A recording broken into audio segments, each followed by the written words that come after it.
2 Chronicles chapter 9. Now when the queen of Sheba heard of the fame of Solomon, she came to Jerusalem to test Solomon with hard questions, having a very great retinue, camels that bore spices, gold in abundance, and precious stones. And when she came to Solomon, she spoke with him about all that was in her heart. So Solomon answered all her questions.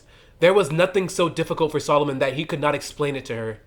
And when the queen of Sheba had seen the wisdom of Solomon, the house that he had built, the food on his table, the seating of his servants, the service of his waiters and their apparel, his cupbearers and their apparel, and his entryway by which he went up to the house of the Lord, there was no more spirit in her. Then she said to the king, "It was a true report which I have heard in my own land about your words and your wisdom. However, I did not believe their words until I came and saw with my own eyes. And indeed, the half of the greatness of your wisdom was not told to me. You exceed the fame of which I heard. Happy are your men, and happy are these your servants, who stand continually before you and hear your wisdom. Blessed be the Lord your God, who delighted in you, setting you on his throne to be king for the Lord your God. Because your God has loved Israel, to establish them forever. Therefore he made you king over them, to do justice and righteousness." And she gave the king 120 talents of gold, spices in great abundance, and precious stones. There never were any spices such as those the queen of Sheba gave to King Solomon. Also, the servants of Hiram and the servants of Solomon, who brought gold from Ophir, brought algum wood and precious stones. And the king made walkways of the algum wood for the house of the Lord, and for the king's house. Also harps and stringed instruments for singers. And there were none such as these seen before in the land of Judah. Now King Solomon gave to the queen of Sheba all she desired, whatever she asked, much more than she had brought to the king. So she turned and went to her own country, she and her servants. The weight of gold that came to Solomon yearly was 666 talents of gold, besides what the traveling merchants and traders brought. And all the kings of Arabia and governors of the country brought gold and silver to Solomon. And King Solomon made 200 large shields of hammered gold. 600 shekels of hammered gold went into each shield. He also made 300 shields of hammered gold. 300 shekels of gold went into each shield. The king put them in the house of the forest of Lebanon.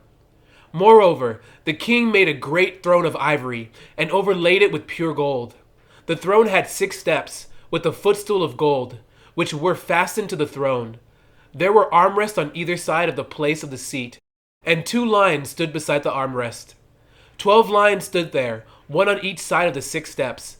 Nothing like this had been made for any other kingdom. All King Solomon's drinking vessels were gold, and all the vessels of the house of the forest of Lebanon were pure gold. Not one was silver, for this was accounted as nothing in the days of Solomon. For the king's ship went to Tarshish with the servants of Hiram. Once every 3 years the merchant ships came, bringing gold, silver, ivory, apes, and monkeys. So King Solomon surpassed all the kings of the earth in riches and wisdom. And all the kings of the earth sought the presence of Solomon to hear his wisdom, which God had put in his heart. Each man brought his present, articles of silver and gold, garments, armor, spices, horses, and mules, at a set rate year by year. Solomon had 4,000 stalls for horses and chariots, and 12,000 horsemen whom he stationed in the chariot cities and with the king of Jerusalem. So he reigned over all the kings from the river to the land of the Philistines, as far as the border of Egypt. The king made silver as common in Jerusalem as stones, and he made cedar trees as abundant as the sycamores which are in the lowland. And they brought horses to Solomon from Egypt and from all lands. Now the rest of the acts of Solomon, first and last, are they not written in the book of Nathan the prophet, in the prophecy of Ahiah the Shilonite, and in the visions of Iddo the seer concerning Jeroboam the son of Nebat? Solomon reigned in Jerusalem over all Israel 40 years. Then Solomon rested with his fathers and was buried in the city of David his father. And Rehoboam his son reigned in his place. 2 Chronicles chapter 10. And Rehoboam went to Shechem, for all Israel had gone to Shechem to make him king. So it happened, when Jeroboam the son of Nebat heard it, he was in Egypt, where he had fled from the presence of King Solomon, that Jeroboam returned from Egypt. Then they sent for him and called him.